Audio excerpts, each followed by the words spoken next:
সম্মানিত দর্শক, সমন্বয়ক বা জুলাই আগস্ট বিপ্লবের যারা ছাত্র নেতা ছিলেন, তাদেরকে ঘিরে এই সময়টিতে যে রাজনৈতিক বিতর্ক তৈরি হয়েছে,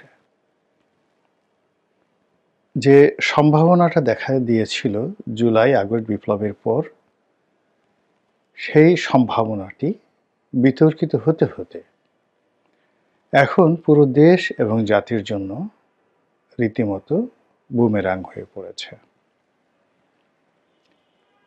বাংলাদেশের ছাত্র সমাজকে নিয়ে 2024 সনের জুলাই এবং আগস্টে যে উৎসাহ দেখা দিয়েছে, উদ্দীপনা দেখা দিয়েছিল, তারা যেভাবে আশা, ভরসা, শ্রদ্ধা, ভালোবাসা এ সকল একটা বিমূর্ত প্রতীকে রূপান্তরিত হয়েছিল, যেটি কখনোই আমাদের যে জ্ঞাত ইতিহাস রয়েছে সেটি 1952 থেকে আজ অবধি এই সুদীর্ঘ কালের মধ্যে 2024 সনের জুলাই আগস্টের বিপ্লবের নায়ক বা সমন্বয়ক যারাই আছেন, তারা সবাই অতিমাত্রায় গুরুত্ব পেয়েছিলেন আমাদের নিকট। তারা আমাদের এতটা আদরের ধন ছিলেন, আমরা কখনো তাদের পিতার নাম জানতে চাইনি। তারা কোন বিষয়ে পড়াশোনা করেছে, কোথা থেকে এসেছে, তাদের গায়ের রং কি, পোশাক কি, আর্থিক অবস্থা কি, চরিত্র কেমন, বা তাদের যে রাজনীতি, সেই রাজনীতির ইতিহাসের কতটুকু আমরা জানি বা জানতে চাই, বা কতটুকু বর্ণাঢ্য ইতিহাস রয়েছে, এসব নিয়ে আমাদের যে খুঁতখুঁতে বাঙালি স্বভাব, আমরা সব কিছুর মধ্যেই হেতু খুঁজি। এবং আমাদের দেশে এই যে বিয়ে শাদী থেকে শুরু করে সব জায়গাতে আমরা সব কিছু যেভাবে খুঁটিয়ে খুঁটিয়ে দেখি, পাত্রী হাঁটতে পারেন কিনা, নাচতে পারেন কিনা, গাইতে পারেন কিনা, বংশ কেমন, মাতুল বংশ কেমন, তারপরে পিতৃবংশ কেমন, ফুপা ফুপু এদের কি অবস্থা, এবং একই অবস্থা পাত্রপক্ষের ক্ষেত্রেও এখন পর্যন্ত খোঁজখবর নেওয়া হয়। যারা রাজনীতিতে ইলেকশন করতে যান, টাকা পেলেন কোথায়, বাবার নাম কি, দাদার নাম কি, তারপর ঘুষ খেয়েছেন কিনা, দুর্নীতি করেছেন কিনা, অর্থাৎ একটা মানুষকে কোষ্টি পাথরে যাচাই করার জন্য যেভাবে ঘষা দরকার, যেভাবে উল্টানো দরকার, পাল্টানো দরকার, আমাদের রাজনৈতিক অঙ্গন মূলত ওভাবেই প্রশ্ন করে করে একজন নেতাকে তার নেতৃত্বের জায়গায় বসায় এবং ওভাবেই মূল্যায়ন করে। এবং নেতার যেভাবে পক্ষের লোক রয়েছে, তদ্রূপ বিপক্ষের লোকের অভাব নেই। বাংলাদেশে বেগম খালেদা জিয়া কিংবা শেখ হাসিনা কিংবা জনাব সজীব ওয়াজেদ জয়, ওনাদের প্রচুর ভক্ত এবং অনুরাগী আছেন, তার সঙ্গে সঙ্গে তাদেরকে নিয়ে ট্রল করার মতো লোকের অভাব নেই। এবং এটা আজ থেকে নয়, একেবারে প্রথম দিন থেকে, যেদিন তারা রাজনীতিতে এলেন। তো এই জমানার আগে যদি এরশাদ জমানা চিন্তা করেন, জিয়াউর রহমানের জমানা চিন্তা করেন, বঙ্গবন্ধুর জমানা চিন্তা করেন, কিংবা তারও আগে সেই হক ভাসানীর জমানাতে বাঙালির এই খুঁতখুঁতে স্বভাব সব সময় ছিল। কিন্তু আমরা এই স্বভাবটিকে ধামা চাপা দিয়েছিলাম, কবর চাপা দিয়েছিলাম আমাদের এই সমন্বয়ক সন্তানদের বেলাতে। আমরা কেউ জিজ্ঞাসা করিনি কে হাসনাত আব্দুল্লাহ, কে শারজিস, কি তার পরিচয়, কোনো কিছু নয়। খালি আমরা শুনেছি এরা সমন্বয়ক, অমনি আমরা তাদেরকে বিশ্বাস করেছি, টাকা দিয়ে, পদ দিয়ে, পদবি দিয়ে, সম্মান দিয়ে, মর্যাদা দিয়ে। এবং এ জাতি কখনোই তার শত বছরের ইতিহাসে এতটা দেয়নি যেভাবে এই অল্প কয়েকদিনে, মাত্র জুলাই এবং আগস্টের এই ৩০-৩৫ দিনের আন্দোলনে যারা রাজপথে ছিলেন, নেতৃত্ব দিয়েছেন, তাদেরকে জাতিগতভাবে আমরা যা দিয়েছি ইতিপূর্বে আমরা কাউকে কখনো দেইনি।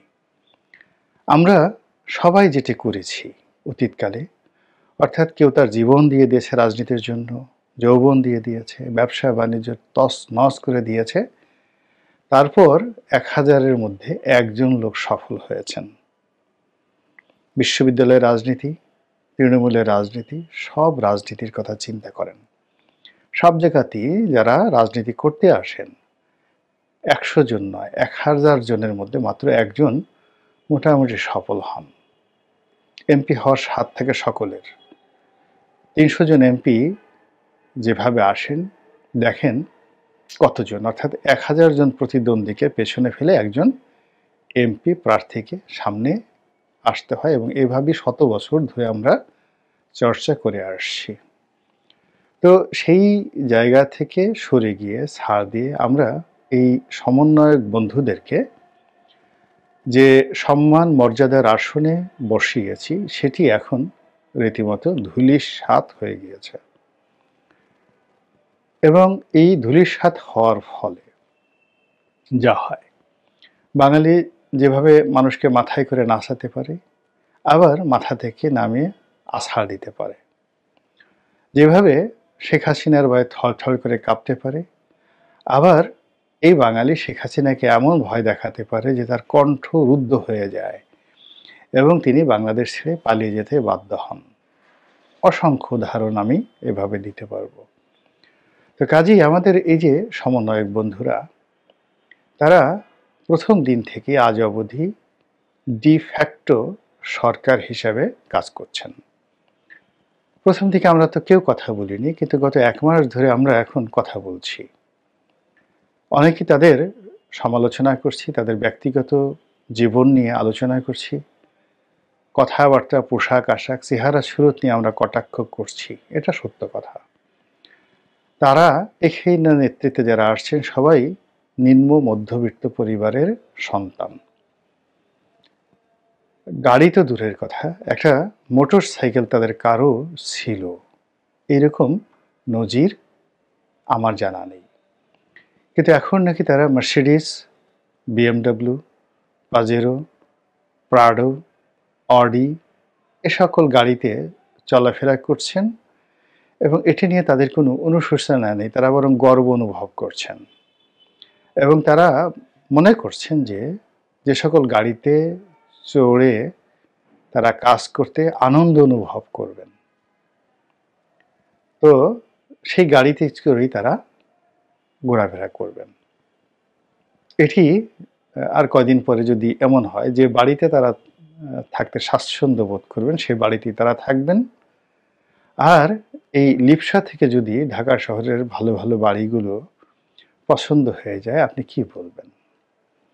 তারপর যদি তারা জীবন সঙ্গী বা জীবন সঙ্গিনী, এখানে তো ছেলে মেয়ে আছে, সেগুলো পছন্দ করার ক্ষেত্রে পছন্দ করে বসেন যে ওই মেয়েটিকে আমাদের খুব পছন্দ, বা ওই মহিলাকে খুব পছন্দ, হোক সে কারো বেটি, কারো বধূ, কারো কন্যা, কারো প্রেয়সী।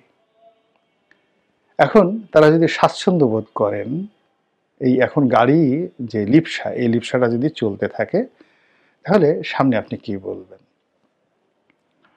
পোশাক আশাকের ক্ষেত্রে তদ্রূপ, আর অনেক কিছুর ক্ষেত্রেই এই কথাগুলো বলা যেতে পারে।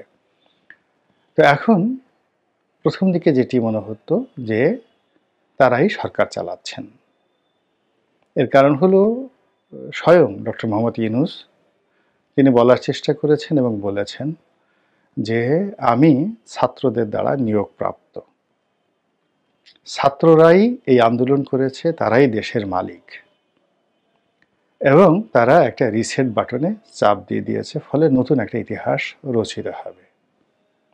তো এরকমভাবে একটি ডিফ্যাক্টো সরকার হিসেবে এই সমন্বয়করা প্রথম থেকে জনগণের ভালোবাসা পেয়েছিল। সেই ভালোবাসা ধীরে ধীরে কমতে থাকে, সঙ্গে সঙ্গে রাষ্ট্রের যে শক্তিমত্তা, যেটি শেখ হাসিনার হাতিয়ার ছিল, যেটিকে শেখ হাসিনা ব্যবহার করেছে, সেই শক্তিমত্তাটি এই সমন্বয়কদের পেছনে বিনিয়োগ করা হয়। আর এখন এটি তাদের জন্য এতটা অপরিহার্য হয়ে পড়েছে যে রাষ্ট্রীয় শক্তি ছাড়া তারা 1 মিনিট মুভ করতে পারবেন না। এরই মধ্যে যেটি হলো, তারা অনেক কিছু করতে চাইলেন। তারা মনে করলেন শেখ হাসিনাকে তাড়িয়েছেন, সুপ্রিম কোর্টের প্রধান বিচারপতিকে তাড়িয়েছেন, কত বড় বড় সচিবকে তাড়িয়েছেন, আইজিকে জেলে নিয়েছেন, সেনাবাহিনীর মেজর জেনারেল থেকে শুরু করে অন্য অনেককে জেলে নিয়েছেন, অনেককে গা ঢাকা দিতে বাধ্য করেছেন। তো সেখানে এই সমাজে রাম শাম যদুমধু তো নস্যি। তো তাদের সেই যে ডিফ্যাক্টো সরকার, সেই সরকারের যে মন এবং মানসিকতা, এটি এই 31শে ডিসেম্বরের পর এখন আর নেই। এখন তারা আর সরকার চালাচ্ছেন না, এখন মূলত সরকারই তাদেরকে চালাচ্ছে। আগে মনে করা হতো সরকার হলো সমন্বয়কদের বি টিম, আর এখন সমন্বয়করা হলেন সরকারের বি টিম। এবং সরকারের বি টিম হওয়া ছাড়া, ইভেন সরকার যদি বলে যে না, তোমাদেরকে আমাদের আর ভালো লাগে না, এখন তোমরা আর বি টিম নয়, সি টিম অথবা ডি টিম, তো সেই ডি টিম হিসেবে তোমরা এটা করো, ওটা করো, টেকনাফ যাও, তেঁতুলিয়া যাও, এভাবে কাজ করে, এভাবে কথা বলো। সেক্ষেত্রে সমন্বয়করা এখন এমন একটা জালের মধ্যে পড়েছেন যে ইচ্ছা করলে সরকার এবং রাষ্ট্রের যে জটিল চাণক্য নীতি, কূটনীতি, সেই কূটনীতির বাইরে ইচ্ছা করলেও তারা যেতে পারবেন না। ফলে কি হলো, তারা সব কিছু হারিয়েছেন, সব কিছু, এভরিথিং। আমি এই কথাটা আগে কখনো বলিনি, যেটি তারা এখন স্মরণ করতে পারেন। এখন ধরুন এই সমন্বয়কদের মধ্যে 10 জন শীর্ষ যারা সমন্বয়ক আছেন, তাদের কথা চিন্তা করুন, বা তাদের শিক্ষা দীক্ষা, পরিবার, বা এই সময়টিতে তাদের যে ম্যাচুরিটি, কর্মকাণ্ড, এইগুলোর সঙ্গে গণজাগরণ মঞ্চের 10 জন শীর্ষ যারা ছিলেন নেতা ইমরানের সরকারের নেতৃত্বে, তাদের কথা চিন্তা করুন। দেখবেন যে ওরা অনেক ভালো ছিল সব দিক থেকে, যোগ্যতা, অভিজ্ঞতা, বংশ, শিক্ষা দীক্ষা, সব দিক থেকে। কিন্তু রাষ্ট্রীয় কূটচালে এবং রাজনীতির কূটচালে তারা শুধু হারিয়ে যাননি, ধ্বংস হয়ে গেছেন। একইভাবে যদি হেফাজতের কথা চিন্তা করেন, হেফাজতের কওমি লাইনের আলেম ওলামা, কিন্তু তাদের শিক্ষা দীক্ষা, আমরা যারা সাধারণ মাধ্যমে পড়াশোনা করি, জেনারেল মিডিয়ামে, এমনকি ইংলিশ মিডিয়ামে, এমনকি অক্সফোর্ড ক্যামব্রিজে পড়াশোনা করি, সার্বিক বিচারে একজন কোরআনের হাফেজ, তার পুরো কোরআনটা মুখস্থ থাকে। তিনি ফার্সি ভাষা জানেন, আরবি ভাষা জানেন, উর্দু জানেন, আর ইংরেজি তো জানেনই। এরা গান গাইতে জানেন, এরা আর অনেক কিছু করতে জানেন। এদের এক একজনের 4টি-5টা করে যদি বউও থাকে, আশেপাশের লোকজন কিন্তু টের পায় না। যেখানে আমরা একটা স্ত্রী নিয়ে, বা আপনি একটা প্রেমিক নিয়ে মানে ডেইলি 11 বালতি পানি খান, সেখানে এদের অনেকের বিরুদ্ধে অভিযোগ তাদের বহু প্রেমিক রয়েছে, বহু স্ত্রী রয়েছে, আর ওই যে প্রভু ইস্কনের যে চিন্ময় প্রভু, তার যেমন পুং মৈথনের অভিযোগ তার বিরুদ্ধে আছে যে তিনি সে সমকামিতায় লিপ্ত, আল্লাহ মাফ করুক। এরকম অভিযোগ আমাদের এই সমাজের ওই অনেকের বিরুদ্ধে আছে। এরা মসজিদের সিঁড়ি ঘরে বসে সেখানে হিল্লা বিয়ের নামে সেই বিয়ে করে একটা রমণীকে 1 ঘন্টার মধ্যে শয্যার সঙ্গী করে ফেলে, মানে তাকে কনভিন্স করে, আপনি চিন্তা করেন ১ ঘন্টার মধ্যে কনভিন্স করে তাকে বিয়ে করে ফেলে, বিয়ে করে সঙ্গে সঙ্গে মসজিদের সিঁড়ির গোড়ায় তাকে সঙ্গম করে, আবার সেই সঙ্গমের পাহারা দেওয়ার জন্য তাদের সঙ্গীর সাথে থাকে, আবার ১ ঘন্টা পরে তালাক দিয়ে দেয়। তো এইরকম একটি সম্প্রদায় একত্র হয়েছিল almost 20 lakhs, more than 20 lakhs. তারা বলে ১ কোটি, আমি 20 লাখস বললাম। তো এদের যারা শীর্ষ নেতা ছিলেন পজিটিভ অর্থে তাদের মান আছে, সম্মান আছে, মর্যাদা আছে। আর নেগেটিভ অর্থে তাদের সব কিছু আছে। তো ওদের সঙ্গে আপনি এই যারা সমন্বয়ক আছেন তুলনাই করতে পারবেন না। কিন্তু রাজনীতির কূটচালে যে শেখ হাসিনাকে তারা ক্ষমতাচ্যুত করবে, সেই শেখ হাসিনাকে তারা কওমে জননী উপাধি দিয়েছে, আম্মা ডেকেছে। আর সেই শেখ হাসিনার ভয়ে, তার ডিজিএফআই এর ভয়ে, তার এনএসআই এর ভয়ে সকালে বিকালে নিজের আব্বাকে যতবার না ডেকেছে তার চেয়ে শেখ হাসিনার আব্বাকে ততবার বেশি ডেকেছে। তারাও টিকতে পারেনি, this sort of quality people. তো সেক্ষেত্রে রাষ্ট্রীয় কূটচালের মধ্যে যেহেতু সমন্বয়টা পড়ে গেছে, কাজেই তারা সেই যে সরকারের যখন তারা নিয়োগকর্তা ছিলেন, সরকার ছিল তাদের বি টিম, সেখান থেকে মাত্র 4-4.5 মাসের মাথায় তারা এখন সরকারের বি টিম হয়ে গেছে। আগামী মাসে সরকারের কোন টিম হয় সেটা দেখার আশায় রইলাম। আল্লাহ আমাদের সবাই